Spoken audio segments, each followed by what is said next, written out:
For context, we're both in our later 30s and live in a pretty typical suburban neighborhood where we all know each other.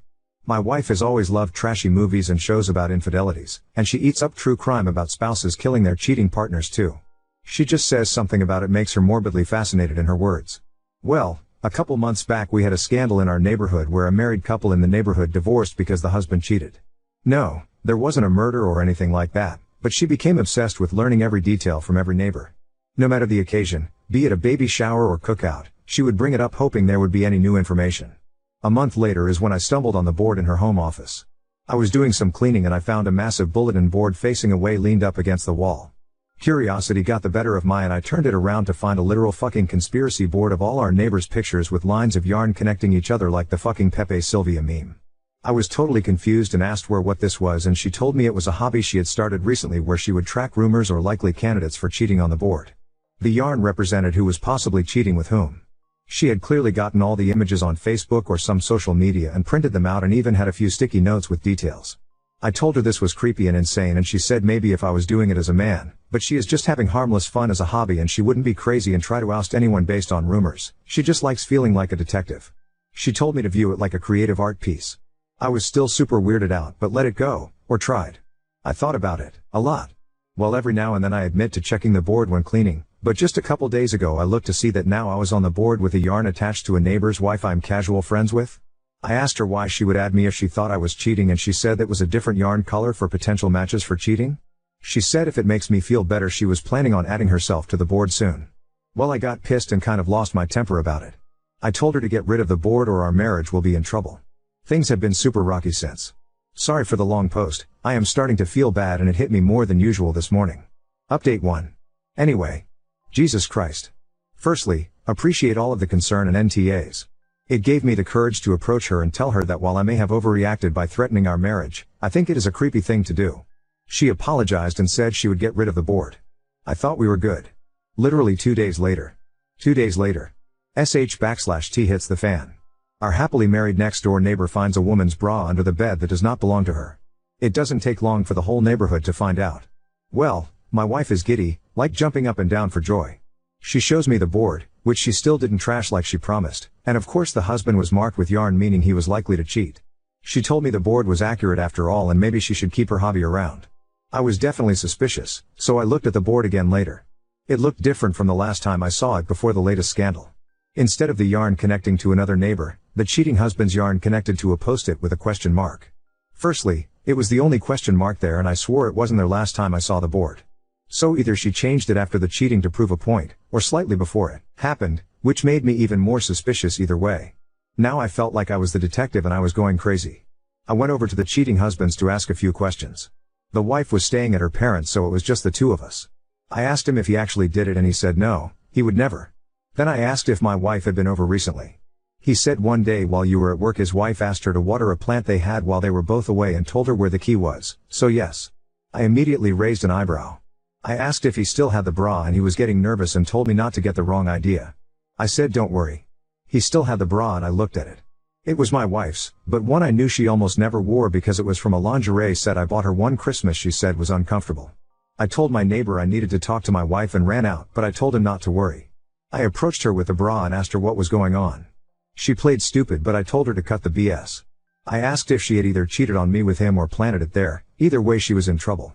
She confessed to planting the bra and said it was to make me admit her hobby was valid or something. I flipped on her. I said this was worse than her cheating on me because instead of ruining just our marriage she ruined our neighbors and ours. I demanded she call the wife and admit to everything, even sending pictures of the board. I even showed the Reddit post which actually helped convince her my wife had planted it rather than cheated with her husband. Well, they made up, but now I have no idea what to do. I am barely speaking to my wife and it is only a matter of time before the entire neighborhood figures this out. Update 2. Sorry, I've been busy. Long story short, my wife is in a mental health facility. After what had happened previously, I did not speak to my wife for a while. I tried to stay working or out of the house as often as I could. Well, a few weeks passed and time made it seem like less and less of a big deal. Finally my wife offered to take me out to a very nice dinner to make things up to me. She told me everything was behind her and while I was avoiding her she had actually started online therapy to get help and realized now what she did was wrong. I really believed her and we had a great night. One thing led to another that night and yay lol. It took about 2 days after that for her to get a pregnancy test and she texted me the positive result. Yeah, I know some of you already think I'm an F/King moron, but it had been a rough year and this made me really happy. I started getting very excited. We started talking about turning my home office to a baby room, looking up ways to prepare, booking appointments, planning a shower, etc. A really fun but whirlwind week. Unfortunately, she told me the first ultrasound was at a time I had to be at work and she would have to go alone. Really bummed me out and I asked her to reschedule, but she said it was the only availability. Well, that next week she went and I waiting for an update or pictures or anything. Nothing. She came home and was super quiet and I flipped out and got super worried that the worst had happened. I told her I understood she was probably in a lot of pain about something, but she had to tell me. She finally admitted no, it wasn't a miscarriage. But she was actually pregnant for longer than she thought, longer than the last time we did it. She actually got pregnant during the time I was avoiding her. Obviously I was so mad and upset and I couldn't understand why she would do this to me, but then I realized all the signs were there for so long and all the comments telling me she was probably cheating was right. But I tried to keep a clear head for at least a second because I really love my wife and I couldn't believe it. I asked her who it could have been and she actually said she didn't know. She said she hadn't won it with anyone during the time I was avoiding her. She swore it and also didn't know what this meant. I thought about it and realized if she was really pregnant for that long, her tummy should be showing and it wasn't. I decided to call the place and ask them to confirm what they said. My wife told me it would be a waste of time and she promised she heard them clearly, so I didn't do it that night. But I couldn't sleep that night without hearing it from the doctors myself. I called the clinic she told me she went to the day before in the morning and asked them to confirm the results. They told me something worse than I expected. She had no visit, she was never there. I didn't understand that at all. Before I talked to my wife again, I did what I should have done in the first place and reverse image searched the pregnancy test image. Yeah, it was on Google from a random years old Facebook post. I was again really mad at my wife and couldn't believe she would put me through all this. I confronted her about the picture and that I called the place and there was no appointment. I told her she had a pattern of lying and this was probably the end of our relationship. But she responded in a way I didn't expect. She burst into tears and went manic, which I did expect, but then said that she really had cheated on me and really was pregnant and that I had made this up in my head because I couldn't face what she did to me. She said she felt like the devil and Hitler and started sobbing and literally screaming at the top of her lungs. She locked herself in the bathroom and told me she was going to kill herself over what she did to me. I couldn't get the door open and freaked out. I called the cops and they broke the door down. She was not hurt, but she was really out of it. They took her to get a mental evaluation and she told them everything there. She even started mixing in stuff about the board and how she knew everyone around her was a cheater, so she had done the same because she was in an evil place. She promised them she was pregnant, but she didn't know who the father was. They tested her while in custody and no pregnancy at all. They told me she was likely suffering from a form of schizophrenia and actually genuinely believed that she was saying, and likely always had to some level, but it seemed to be getting worse. They said she had a symptom called self-accusation and needed help. Well, I got her in a facility last week and she is safe. They are making a little progress. I do not think she thinks she is pregnant anymore. I have visited a few times, but she is very withdrawn with me and says she feels too guilty to look me in the eye. I think there was definitely meddling at certain parts like planting evidence, but now I just feel terrible I did not get her the help she needed when all the real signs were there. I hope her medication starts to help and she can be normal again. And yeah, the neighborhood gossip is having a field day with all this. Anyway, thanks for listening. I hope this is my last update. Thanks for all the help. Edit, my wife has been to the clinic before and I am an authorized contact. I can ask about her appointments. Also, local area, so I know the front desk lady. She was as confused as I was when she saw there were no appointments scheduled and no record of her going. Why don't all you losers shove a fork up your ass and twist it? Now on to second story. Discovered my girlfriend's secret obsession with male strip shows and her lies about them. Now I'm questioning our entire relationship. I, 28 male, and Jen, 26F, have been dating exclusively for 2 years and living together for 6 months. We live in the college town where we both earned our computer science degrees, but we didn't know each other in college. Jen is the classic cute nerd who loves playing video games and is a huge fan of Doctor Who. Jen has a good college friend, Amber, with whom she goes out with maybe once every 4 to 6 weeks. Usually, it's so, mething low-key like a movie or dinner and drinks. Many times it's during the week, not the weekend. I have never thought anything of it because I've never had a reason to. Plus, sometimes Jen comes home really horny and wants to have sex as soon as she stumbles through the door. But other times she texts me to say she's going to crash at Amber's place. A few nights ago, Jen and Amber had a girls' night. She told me they were going to see a late movie and maybe grab some drinks after. Jen came home around 11 p.m., tipsy but not drunk, and basically jumps me in bed. We went at it until she fell asleep around 1 a.m. When I went to turn her light off, I noticed a pop-up on her phone with a QR code ticket pass to something called Men in Motion. I googled it. It's a traveling show with male strippers that travels around the country and puts on a male strip shows. And yes, the ticket was for a show tonight. Jan and I don't have an open phone policy, but I knew her password and I was more than curious. I checked her Eventbrite app ticket history and it looks like she has gone to a lot of these shows. I also looked at her photos and found a folder with over 100 pics of her with male dancers wearing not a lot of clothing. I'm struggling with the idea that Jen enjoys watching hot naked men dance and has been hiding it from me. I feel inadequate and uneasy about the situation. Although there's no evidence she cheated, there have been 2 nights she didn't come home that match the dates of the shows. Yeah, I have a good memory. It makes me wonder if something more is going on. I've always trusted Jen, and I don't want to accuse her of anything without evidence. However, this whole situation is making me uneasy. How do I bring this up to her without making her feel like I don't trust her? And how do I deal with the nagging feeling that even more may have happened? Wibta if I confronted her about this? Oop, yeah, I'm pretty sure she has straight up lied to me a few times. Update 1. The shock of knowing my nerdy Jen was regularly watching male strippers, along with low-key feelings of inadequacy, I'm okay looking but I'm not ripped, blinded me to the fact that the active deception on her part was the bigger issue. Anyhow, here is an update on what's happened. I knew I had to talk to Jen.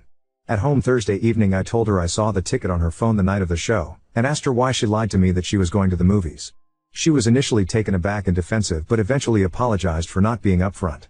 She said that she and Amber just considered it a fun and even silly girls' night activity. Jen admitted she kept it quiet from me because she wasn't sure how I would react and didn't want to make things awkward between us by even asking. It was just something fun and naughty.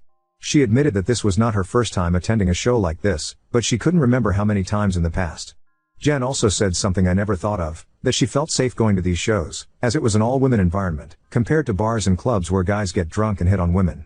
She reassured me that these shows were just to have fun and not about any dissatisfaction with our relationship. She said at least 3 times that she finds me attractive and was very satisfied with our sex life. She even said if it would help me process things that she and I could go together to a club with female dancers. Neither of us have ever been to a strip club with female dancers but thought it would be similar and I could see for myself that it was just naughty fun and we could experience it together. After a couple hours of talking she grabbed my hand and took me up to the bedroom to assure me that I am still the hottest man in her life. Next day I was satisfied with her explanation. Jen didn't tell me how many times she had gone to these shows, but I chalked it up to her being embarrassed at me finding out and not wanting to hurt me anymore. I also didn't ask about the pictures. I didn't want her to know that I had looked at her phone, and there really wasn't any smoking gun evidence of infidelity. But the next day something still just felt off. Maybe me just questioning myself and my naivety up until this point. So, I reached out to a mutual friend of ours, Kirsten. Kirsten was part of Jan and Amber's college friend group, and I knew Kirsten casually from a few classes we had taken together. Kirsten and I weren't close at all and I hadn't seen her since graduation, but we reconnected at her wedding a couple years ago. The wedding was just around the time Jan and I became exclusive. Jan and Amber were both bridesmaids. Jan took me as her +1. As far as I knew Kirsten and Jan didn't have much interaction after the wedding, which I assumed was just normal for married people to lose contact with unmarried friends. I messaged Kirsten Saturday. I used the pretense that I was thinking of taking things to the next level with Jen, and that since she was the first person in the friend group that got married and that she knew Jen that she could give me some advice. What she said next stunned me. She said that she didn't know that Jan and I were a couple, and that she hadn't spoken to Jen since the wedding. She also said we should meet up for coffee so she can fill me in on some things in person, but not to tell Jen we were meeting. Holy fuck. We had coffee Sunday. Wow. Just fucking wow. Here is what she told me. I have written this chronologically so it makes more sense. 1. According to Kirsten, Jen was a virgin until her 21st birthday. As a joke, Kirsten, Amber, and friends decided to hire a male stripper for Jen's birthday celebration. To everyone's shock, Jen really liked the stripper and she lost her virginity that night. 2. Jen got the stripper's phone number, and Kirsten said they met up with him a few times after the party for what Jen called a special private show. Jen was unabashedly proud of this. 3. Jen became more interested in dancers, and would do things like suggesting Magic Mike for movie night. Other times she would comment on guys walking around campus, making comments about abs and biceps and saying I bet he looks good in a thong. 4. Jen had a serious boyfriend after college and before we met that I didn't know about. According to Kirsten, their relationship ended when the boyfriend discovered Jen in bed with, a stripper. Jen had gone to a male review, hung out after the show, she managed to pick up one of the dancers and took him home. The BF ended up moving out of town for work, which is why I had never heard of him. The friend group knew about this mess and Kirsten figured Jen had learned her lesson. 6. At Kirsten's bachelorette party, where Jen and Amber were bridesmaids, Kirsten had explicitly told them no strippers. Despite this request, Jen and Amber arranged for 2 strippers to show up, and all 4 of them ended up having a foursome. Kirsten was understandably furious with them hijacking her bachelorette and blatantly disrespecting her, and ended the friendship with Jen and Amber, though she kept them in the wedding party because the wedding date was only a week away and she didn't want word of this to get out and overshadow the wedding. Looking back I remember the vibe of the wedding felt off, and this was why. I could tell Kirsten was still rightfully very pissed about the whole situation, and said I deserved to know the truth. Over the course of an hour I went from stunned to furious. I'll spare you the ugly details of Sunday evening, but I broke it off and told Jen she has until the end of the week to move out. She was crying, screaming, begging, but at this point I had enough and told she could just fuck off and die. Among her excuses, there was nothing wrong with a woman liking hot men, and that it was all just a fantasy no different than guys liking porn. It got her horny and I got the benefit of it. I was being insecure, she really loved me and saw a future together, and this was something she could work through. Oh, she never slept with strippers after Kirsten's bachelorette, and that debacle was early in our relationship and shouldn't count, but who the fuck knows. Jen will be sleeping in the spare room for now, but I told her this is over. I will avoid her as much as I can until she moves out. I am not worried about her doing psycho shit. I think she knows I will go nuclear and tell her parents and family the whole story if she tries anything. Update 2. Some of you asked for an update. Jen finished moving out Saturday. No drama. I mostly avoided her. She made some attempts at reconciliation, but I think she knew it was hopeless. Some of you made helpful suggestions to protect myself, but mostly weren't needed. I wasn't worried about her trashing the place. She's not crazy, she just got caught. She also knew that I would go nuclear if she tried any stunts. In all years together she has never seen me this pissed off. Hell, I had never seen me this pissed off. I also wasn't worried about her trying to spin some story for sympathy. Our respective families live in different states, our friend circles, what's left of hers, don't overlap, we work for different companies. So there was no one for her to play the sympathy card on. Also, I wasn't worried about baby trapping, as I would never stick my dick in that again. Also, we are both well-paid IT professionals with plenty of disposable income and no desire to have kids. STD panel is clean. I did speak with Kirsten, former friend of Jen, to let her know what happened. One thing she said made me feel a bit better. She said that during and after college Jen was actually pretty selective in who she dated and was not into the casual hookup culture, and probably hadn't been with more than 5 guys total before me. With the obvious exception she had a hobby of fucking strippers. And yes, I know that Sue, NDS, fucked up writing it. But she probably wasn't running around with load of random hookups behind my back. So yes, I may have been naive, but not that naive. One of my friends said this whole thing reminded him of stories about men with loving wives and families but who have some kink that can only be satisfied by hiring street hookers. Losing her virginity to a stripper may have done something to Jen's psyche that could only satisfied with some jack dude with oiled muscles dancing in a thong. Not my problem anymore. I am doing as okay as can be in this situation. I'm not really depressed because I'm still pissed off about the whole situation.